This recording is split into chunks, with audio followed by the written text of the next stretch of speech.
Oui, bonsoir, cher frère Clara. Oui, comment ça va?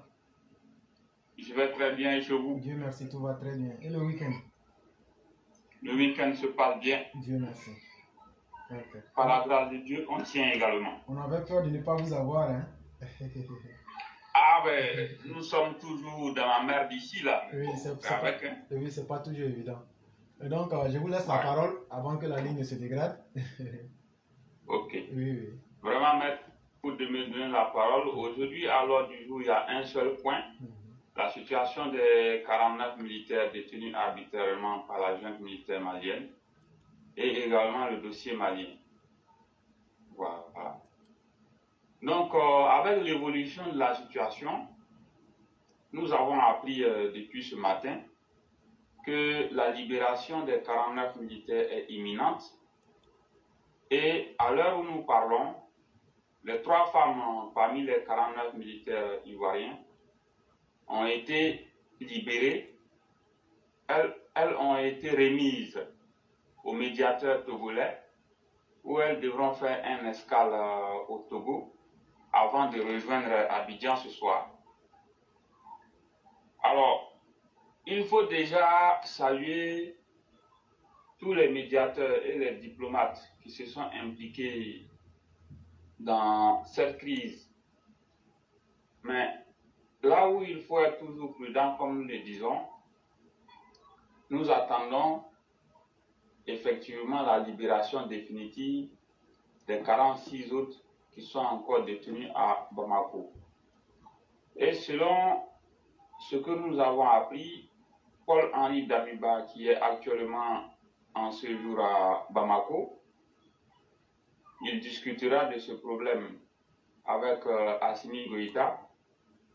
Et le lundi, Paul-Henri Damiba, il sera à Abidjan, où il sera reçu à sa descente d'avion par le vice-président de la République. Et également, il aura un entretien avec son Excellence M. Alassane Ouattara, le président de la République. Nous pouvons dire que nous voyons déjà les lignes évoluer en ce qui concerne ce problème qui aura crispé les relations pendant plusieurs semaines entre Bamako et Abidjan. Mais ce qu'il faut dire, nous jouons toujours la carte de la prudence. Parce qu'avec la junte malienne actuelle, tout montre très clairement que ces 49 militaires ont été détenus arbitrairement et utilisés comme moyen de chantage pour atteindre un objectif très bien précis. Et ceci est regrettable. Également, cette crise nous aura permis de voir à nouveau le visage machiavélique de l'opposition ivoirienne des mers. Tout au long de cette crise, en aucun moment, nous n'avons vu des opposants ivoiriens, à savoir Whisky Kona, Seplou, où le jeune homme au gros ventre imbu de sa personne, appelé à la libération des 49 militaires. Au contraire, ils ont manœuvré pour prolonger la détention arbitraire de ces 49 soldats au Mali. Et cette énième crise nous aura permis de comprendre à nouveau ce qu'ils sont réellement. Nous savons ce qu'ils sont avant, mais ça a tout simplement permis de confirmer ce qu'ils sont en réalité. Et nous voulons dire aux uns et aux autres que cette opposition ivoirienne en tant que telle, elle ne changera jamais et qu'il faut s'armer davantage pour la combattre jusqu'à son dernier retranchement. Si c'était dans d'autres pays, ou bien dans beaucoup de pays au monde, on n'aurait même pas vu les opposants utiliser ce problème-là comme une occasion pour déstabiliser le pays. Mais malheureusement, il faut être en Côte d'Ivoire pour voir ça. Nous avons vu Laurent Gbagbo, Konan Bédié, Guillaume Zéro manœuvrer fortement pour prolonger la détention des militaires ivoiriens à Bamako. Tout ça dans un seul objectif, selon eux, faire révolter les autres militaires ou créer d'autres problèmes au pouvoir en place à Abidjan.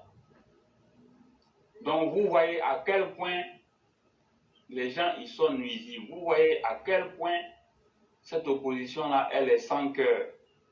C'est pour cela que nous disons, ceux qui pensent toujours que réconciliation il y aura avec cette opposition de merde, nous disons qu'ils perdent leur temps. Il faut davantage renforcer le pouvoir des militants à la base pour faire face aux batailles à venir. C'est très important. Cette crise n'a fait que confirmer à nouveau le vrai visage de nos opposants.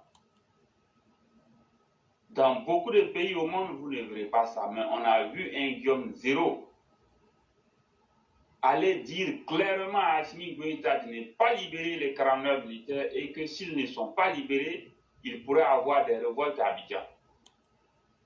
Et on a même vu Konan Bédi, Laurent Gbagbo, Guillaume Zéro, financer Pulchérie Galeuse, rien que pour aggraver la situation.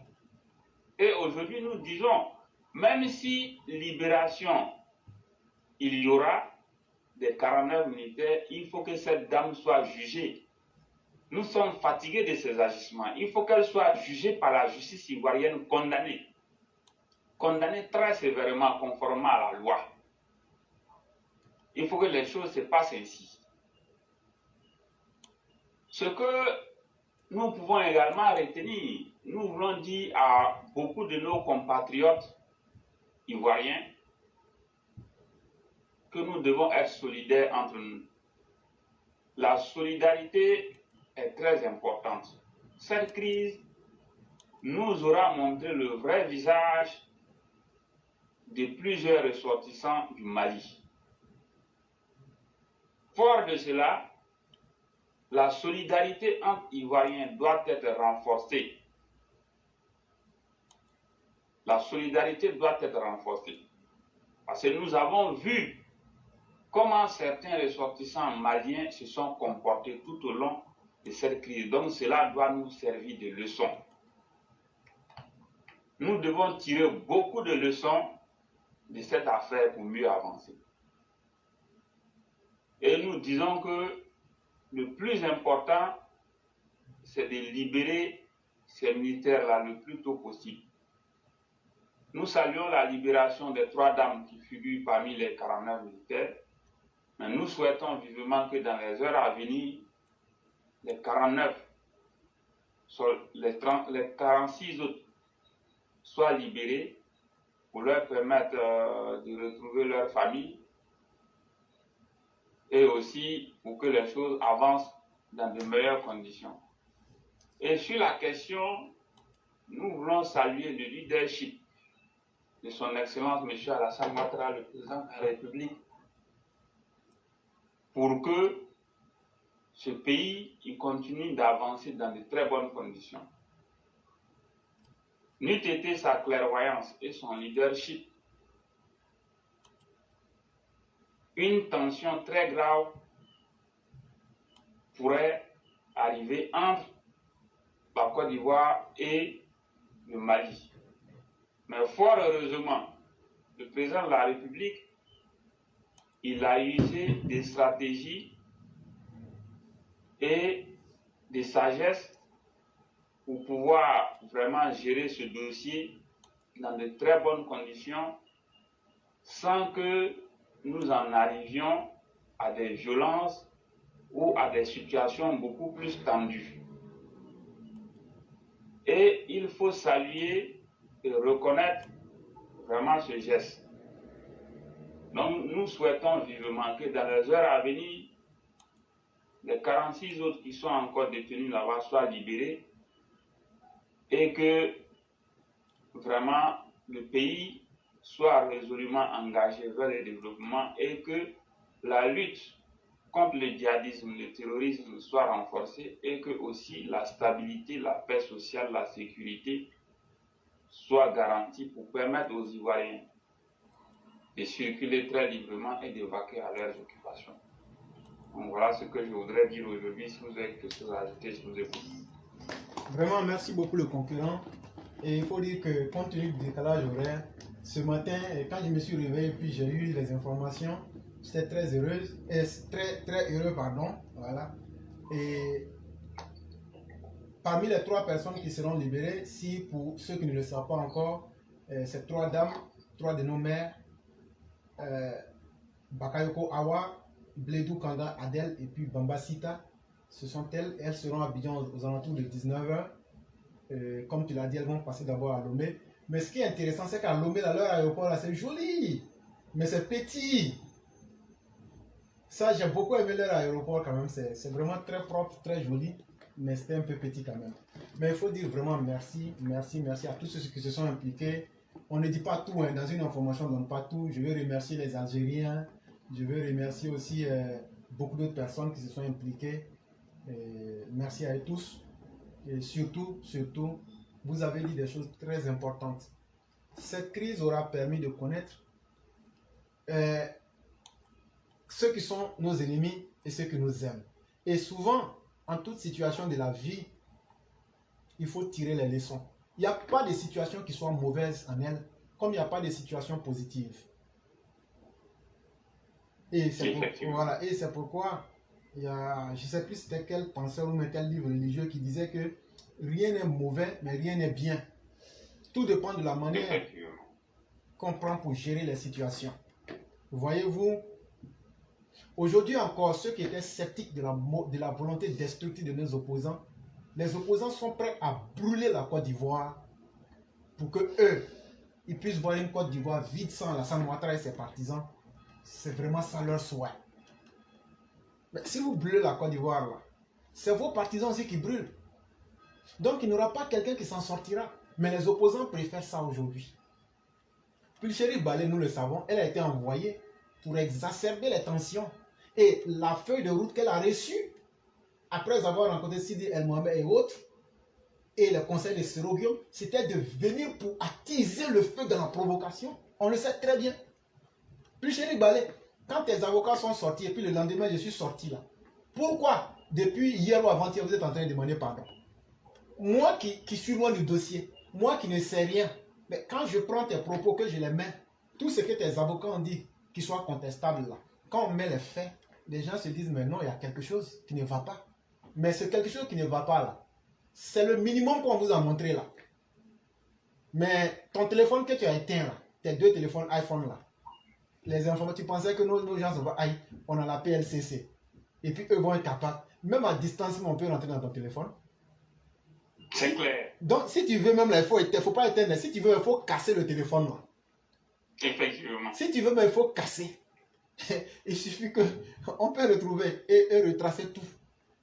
Donc là, ce qui est sorti, je l'ai très bien dit, quand tu étais à l'hôtel Nord-Sud, tout ce qui s'est passé là-bas, là, tout va sortir. Ce que tu as rencontré, ce que vous avez dit, le plan qu'ils t'ont donné pour venir exécuter là, ça ne s'est pas fait.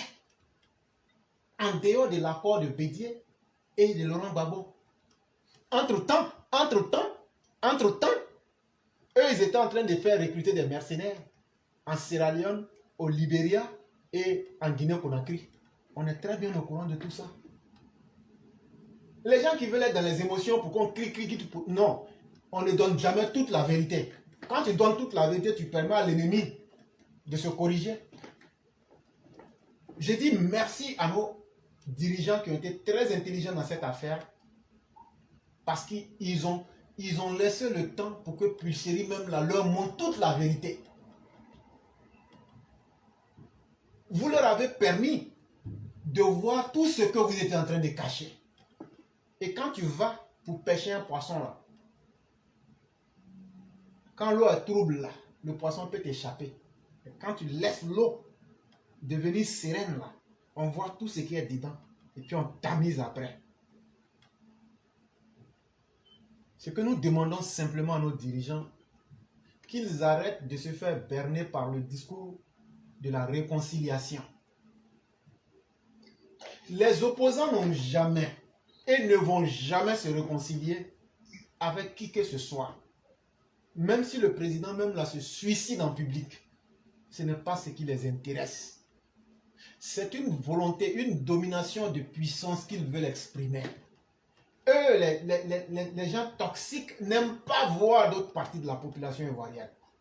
Monsieur le Président, si nous ne faisons attention, ces gens-là vont nous conduire à un génocide. Je ne dis pas qu'eux feront un génocide, parce que ce qu'ils oublient, c'est qu'en voulant, dans sa volonté acharnée de vouloir faire du mal aux Ivoiriens, vous risquez de creuser vous-même votre propre tombe sans vous en rendre compte. Parce que c'est ce que je dis toujours, ce que tu sèmes, c'est ce que tu récoltes. Vous êtes en train de faire tuer les enfants des gens. Qu'est-ce que toi, Bédié Henri Konan Bédié, n'a pas fait en Côte d'Ivoire en termes de mal? Sous ton régime, c'est toi qui as dit aux Ivoiriens, le 22 décembre 1999, toi, Bédié, tu as dit aux Ivoiriens, allez cultiver. Lorsque les Ivoiriens t'ont dit que la vie était chère et que les gens ne s'en sortaient pas, toi, Bédié, tu as dit aux Ivoiriens, cultivez des légumes et des plantes devant vos portes. J'attends ceux qui savent questionner l'histoire venir me dire avec précision si j'ai menti ou pas. Je dis bien le 22 décembre 1999. Et 2 jours après, IB et son groupe t'ont chassé du pouvoir. Est-ce que ce n'est pas toi, Bédié, qui avait empêché Alassane Ouattara, ne serait-ce que d'être candidat? Voilà autant de faits. Toi, Laurent Gbagbo, le 10 janvier 2010, devant le corps diplomatique, tu as dit aux fonctionnaires de la Côte d'Ivoire, je ne vous augmenterai d'aucun iota. Je n'augmenterai rien ici. Mais le 6 août 2022, Alassane Ouattara vient corriger ses erreurs. Parce qu'on ne travaille pas pour être un mouton. On ne travaille pas pour être malheureux. Mais quand tu es avec les fonctionnaires en Côte d'Ivoire, quand tu les regardes, toi-même, tu as peur même d'être fonctionnaire. En tout cas, comme c'était auparavant. Là. Parce que tu sais que c'est pour survivre. Effectivement. Mais aujourd'hui, Alassane Ouattara vient leur donner l'opportunité de se sentir humains à nouveau et de les mettre en confiance pour bien faire leur travail pour les Ivoiriens. Vous venez sortir pour dire que non, que le pays va mal, c'est comme ci, c'est comme ça. Mais on n'a pas oublié le temps de votre gestion, Simone Eve Gbagbo. On n'a pas oublié ce temps-là où l'avis, l'opinion que vous vous donnez aujourd'hui, sans crainte pour votre vie, vous n'avez pas donné cette chance-là à M. Théemile. Vous n'avez pas donné cette chance-là à M. Yerefer Camara. Vous n'avez pas donné cette chance-là à Yves Lamblin. Vous n'avez pas donné cette chance-là à beaucoup d'autres personnes. C'est de cela qu'il est question. Et même si vous n'avez pas honte, chers opposants, dites-vous que les gens qui sont en face de vous ne sont pas bêtes. On ne vous demande pas de développer des caractères moraux. On ne vous demande pas d'être des gens bien. Parce que vous ne pouvez pas être des gens bien, parce que vous n'avez jamais été des gens bien. Mais dites-vous que, en réalité, les gens qui sont en face de nous nous voient comme des idiots de la scène. C'est comme ça que nous, on vous voit. Vous êtes tellement insignifiant, vous êtes tellement ridicule, vous êtes tellement toxique et vous êtes tellement improductif qu'on ne s'attendait même pas à ce que vous veniez vous mettre dans cette danse-là. Et moi, aujourd'hui, je dis que la plus grande victoire d'Alassane Ouattara, c'est d'avoir mené ce combat-là seul. Sundiata le concurrent, c'est pourquoi je te disais que souvent, là où les gens pensaient qu'il y a le mal, le bien peut en ressortir. Je suis content que Alassane ait mené ce combat-là seul pour prouver que lui, il est un homme d'action, un homme d'État, un homme déterminé qui arrive toujours à ses fins. C'est vrai que nous ne sommes pas encore sortis de l'auberge puisqu'on a encore 46. Mais la situation ne saurait se détériorer davantage. Quand j'imagine toutes les négociations qui ont été impliquées, ce n'est pas que la Côte d'Ivoire n'a pas la volonté de faire la guerre ou qu'elle n'en a pas la possibilité. Mais ce n'est pas dans nos priorités actuellement. Nous sommes des forces de développement humain.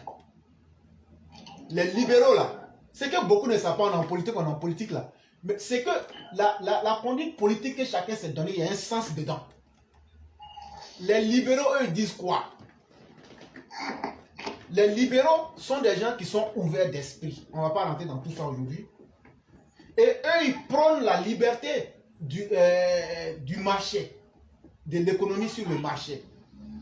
C'est des gens en général qui sont ouverts.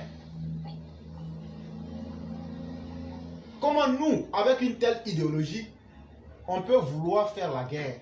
C'est vrai, on a les capacités de s'assumer en termes de guerre. Sinon, on ne serait pas au Mali en tant qu'une force pour imposer la paix. Quand tu as une force qui peut imposer la paix, une force en laquelle le monde croit, et dit, toi, tu peux faire partie d'une mission de paix, ça veut dire que tu as une capacité d'imposer la guerre. Mais Alassane Ouattara dit non, je vais garder ma force. Et ça, c'est une petite technique qu'on retrouve dans le livre de Sun Tzu, l'art de la guerre. Comment utiliser la force de l'ennemi contre lui-même. Quand tu fais le judo, on appelle ça sur, le plaquage sur le tatami. C'est qu'Alassane Ouattara a fait là.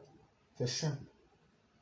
Quand quelqu'un pense être fort là, tu peux ne même pas combattre. Tu utilises sa propre force comme un contrepoids. Mais Dieu merci, si le chasseur était allé tuer l'éléphant, et puis toi, le vaurien du village, ou bien les vauriens du village étaient venus, c'est au moment où il a transporté, il est arrivé à 1 mètre du village, vous venez l'aider à tirer l'éléphant là. Est-ce qu'il va dire encore que c'est lui seul qui a tué l'éléphant? On m'a dit, ah, tout le monde a tué l'éléphant, alors que c'est faux. Tout le monde a rencontré le chasseur au bord de la route à 1 mètre du village, ils ont tiré l'éléphant pour envoyer en ville. Alassane Ouattara, il a tué son éléphant et il va ramener ça seul. Alassane Ouattara, on retiendra qu'il a été l'homme des grands défis et qu'il a relevé chacun des défis. Mais que Laurent Gbagbo, Bédié, Simone Veil Gbagbo et autres sont venus pour détruire la Côte d'Ivoire de son piédestal, de là où elle était, pour la ramener toujours dans les abîmes. C'est ce que le monde retiendra de vous. Parce que tout ce qui se passe aujourd'hui là, même si les Ivoiriens dénaturent la réalité, le monde entier écrira l'histoire. Et nous autres, de par nos positions, on va toujours dire les choses en vrai pour que le monde entier s'en rende compte du comment et du pourquoi de chaque chose. Et chers élèves de la classe, nous disons merci au chef de l'État, merci surtout aux familles des 49 qui ont été patientes dans leur douleur. Parce que c'est ça la dignité. Toi, un petit problème, tu sautes partout. Et moi, je vais mourir si vous ne venez pas. Vous avez entendu une de ces familles-là crier, ou mais allez dire, venez nous aider. Ça veut dire que ces familles-là ont placé leur confiance en Alassane Dramane Ouattara. Est-ce qu'on peut placer sa confiance en n'importe qui? Laurent Gbagbo, quand tu as envoyé un militaire venir payer les armes aux États-Unis ici, quand ils ont attrapé le gars, qu'est-ce que tu as dit? C'est plus, il faut sortir, tu vas venir dire ça devant les gens ici. Tu l'as abandonné. Le gars, il a purgé une peine ici propre. Voilà la réalité. Bédié, les IB qui t'ont fait coup d'état en 99 là, quand ils sont revenus de la Centrafrique là, la vraie raison là c'était quoi? Tu as volé leur argent et tu dis que tu ne payes pas leur argent. Eux aussi ils sont fâchés. Les Zézé, les Baïfouais, ils ont cassé ton cou en te faisant le coup d'état. C'est ce qu'il faut dire aux Ivoiriens. Comme on le dit, il n'y a rien sans cause. En français trivial, on dit il n'y a rien sans rien. Ton coup d'état là, tu l'as mérité. Comme Laurent Gbagbo l'a dit là, tu l'as mérité. Laurent Gbagbo t'a dit ça le 3 janvier. Il dit tu as mérité ton coup d'état là. Mais effectivement, c'est vrai. Toi, c'est l'argent des militaires, toi, tu veux voler. Même quand on dit on est bête, même quand on dit on est soulard là, on ne prend pas scorpion vivant pour mettre dans sa bouche. Toi, les gens sont partis en mission de paix. Eux reviennent, toi tu t'assois parce que tu as bu ton belin ou ton koutoukou, tu prends leur argent et puis tu dis je m'en fous. C'est dans ton je m'en fous là, ils t'ont fait partir au Togo là. Et puis il faut dire merci à l'ambassade de la France, puisqu'ils t'ont fait passer par le tunnel. Ils t'ont aidé à te faire passer par le tunnel. Et quand tu as dit aux Ivoiriens, je demande à toute la France de s'élever et de résister, tu as vu quel bon Ivoirien s'est levé. Aucun Ivoirien ne s'est levé parce que tu ne vaux rien, parce que tu n'as aucune valeur. Et tu vas finir ta vie comme ça. C'est vous qu'on appelle vieux con. Les gens comme vous là, c'est vous qu'on appelle vieux con. Et ça, il faut qu'on vous tienne ce message-là. Parce que si vous-même, avec vos âges, vous ne vous respectez pas, ce n'est pas nous, on va nous dire de vous respecter. Comment des gens peuvent être mécréants, polythéistes, jusqu'à ce point-là? Les soldats, là, il y a toutes les ethnies dedans. Non, non, non. Nous, on s'en fout. Non, moi, je suis Baoulé, je m'en fous, c'est Bédié, j'aime. Moi, je suis Bété, c'est Bago, j'aime. Moi, je suis Djoula, c'est Ouattara, moi, j'aime. Vous pensez qu'on peut construire un pays comme ça? Mais la situation est venue nous prouver que quand cette situation-là a commencé, là, ceux qui sont humains et ceux qui sont ivoiriens se sont dit, ce sont des êtres humains qui sont en situation de difficulté. Il faut d'abord les soutenir, surtout qu'ils sont dans la vérité. Et quand on les a soutenus, est-ce qu'on a demandé le nom de quelqu'un? Est-ce qu'on a demandé que quelqu'un s'appelle Jean-Pierre Koudou? Est-ce qu'on a dit qu'il y a quelqu'un qui s'appelle Chélim Peugeot? Est-ce qu'on a dit qu'il y a quelqu'un qui s'appelle Éclaireur? Est-ce qu'on a dit qu'il y a quelqu'un qui s'appelle Sérakilé? On dit que ce sont des humains, il faut les aider. Surtout qu'ils sont dans la vérité. Mais aujourd'hui, les Ivoiriens et le monde entier retiendra qu'en Côte d'Ivoire, il y a ceux qui sont là, qui ont un désir haineux vers les autres. Et ça, c'est vous, votre groupe. Et le monde entier retiendra qu'il y a d'autres qui sont là, qui sont dignes, qui ne regardent pas les origines ethniques ou idéologiques ou religieuses, mais qui soutiennent d'abord l'humain. C'est ça qui est important pour nous. Et je dis merci à ces familles-là. Elles sont restées dignes. Elles ne se sont pas confiées à Satan et à Dieu. Elles ont accepté la voie du gouvernement. Et Dieu merci, petit à petit, les choses sont en train de se décanter. Les autres reviendront. C'est ce qu'on a toujours dit. Les autres reviendront. On salue beaucoup la dextérité du chef de l'État. C'est vraiment important.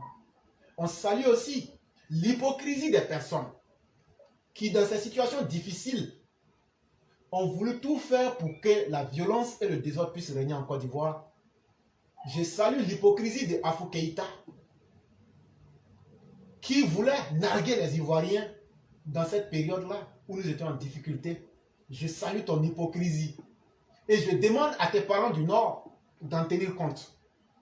Tu peux accoucher un enfant, mais cet enfant-là peut être ton démon dans la vie.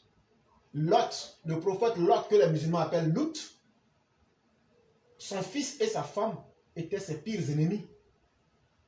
Jésus même dans la Bible se réfère à ses frères. Parce que ce que beaucoup ne savent pas, c'est que Jésus avait d'autres frères physiques. Mais il les appelle comme une race de vipères propres. Et le prophète de l'islam, dans le Coran, traite même un de ses compères de bâtard dans le Coran. Ce n'est pas la parole de Dieu. Ils n'ont pas dit que le Coran, c'est la parole de Dieu. Ils n'ont pas dit que la Bible, là, que c'est la parole de Dieu. Mais il y a le mot bâtard dans le Coran. Jésus a insulté des gens race de vipères dans le Coran. Parce qu'en réalité, il y a des gens là, il faut leur dire ce qu'ils sont. Il y a des gens, il faut leur dire ce qu'ils sont. Quand ils sont des bâtards, il faut leur dire, tu es bâtard. Et le comportement que ceux qui n'ont pas supporté notre armée ont adopté, ce sont des comportements de bâtards et de race de vipères. Une femme bâtarde, une australopithèque qui se lève pour aller dire aux gens, non, éventrer ma nation pour que nous on soit contents. Et vous voulez qu'on s'asseye pour vous regarder? Ça ne se passera plus comme ça. Ça ne se passera plus comme ça. Et Dieu merci. C'est qu'on vous dit, vous ne voulez pas écouter. Il y a Cotonou qu'on va à 100 francs. À la mosquée là-bas, à Djamé. Vous ne payez pas. Violence que vous voulez là. Non seulement nous, on est prêts pour ça. Mais quand ça va commencer là, c'est nous, on va siffler la fin. Même Alassane Ouattara ne pourra pas dire à quelqu'un d'arrêter. C'est ce qu'on veut éviter. Les Ivoiriens que vous voulez voir tuer là, je prie Dieu pour que quand vous allez enclencher, quelle que soit la violence, que les gens déciment la famille de Sorogio, que les gens déciment la famille de Bédié, que les gens déciment la famille de Babo, que les gens déciment la famille de toutes ces diables comme les Pulchéri Balé et tous ces promoteurs, les propagateurs de la haine, que Dieu décime, que Dieu guide les Ivoiriens à décimer vos familles. Là, comme ça, quand vous n'aimez pas les autres, quand vous-même vous ne serez plus là, vous allez maintenant chercher. Quand vous-même vous n'aurez plus votre famille, vous allez voir. Et Dieu merci, tous les politiciens sont en Côte d'Ivoire aujourd'hui, non? Tous les politiciens sont en Côte d'Ivoire. Et puis Soro Guillaume, écoute-moi très bien. Actuellement, là, les conneries que tu es en train de faire, là, les effets secondaires s'élèvent sur tes enfants, non? Ton fils était... Tu as fait partie de ton fils au Maroc. Parce que les pratiques mystiques que tu avais fait là, ça fait des effets secondaires. L'enfant voit la présence de quelqu'un et ça le rend bête. Ça le rend zinzin. Vous avez menti que c'est drogue. C'est pas drogue. On est au courant de ça. On me dit aussi que ta femme veut divorcer avec toi. Ça, je n'ai pas d'informations, mais on attend de voir. Et cette dame, elle est très courageuse. Quelqu'un qui tue ton oncle avec une balle qui lui fout dans la gueule. Toi, tu es encore avec ça là. Il faut continuer. Mais ce qui est le plus intéressant, on nous dit qu'il y a certaines de tes maisons que tu veux vendre. C'est que c'est un peu chaud. Mais on est là, on te regarde. Paul Damiba t'a garant la semaine passée, non? Paul Damiba t'a garant la semaine passée, non? Tes gars du FMS là.